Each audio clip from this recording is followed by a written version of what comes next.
Oy, ninlabay na pud ko sa imong wall. Pwede bang honong isa kay mag-ampo ta? Ayaw usag scroll ha? Palihog lang kog like og share. Tara, ampo ta sa ngalan sa Amahan, sa Anak, o sa Espiritu Santo.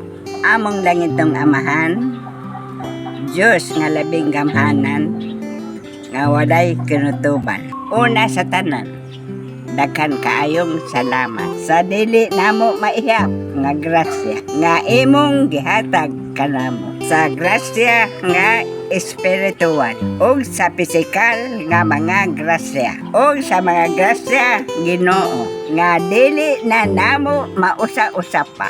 Daghan kaayong salamat, Amahan.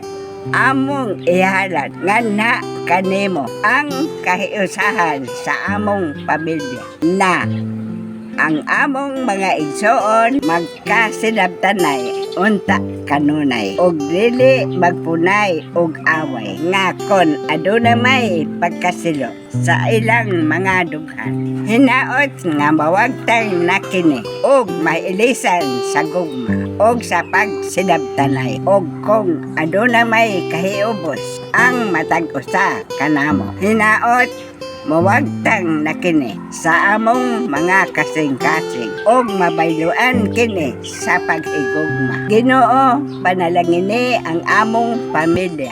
Ikaw unta kanunay magapuyo ug maghari diri sulod sa among kasing-kasing. Hinaot nga kami magkahiusa, magsinabtanay og maghinugmaay kaming tanan og sa among mga mahal sa kinabuhi. Kini among gipangayo og gipasalamatan pinaagi sa imong bugtong anak, among Ginoong Hesukristo. Daraygon ang Dios. Amen.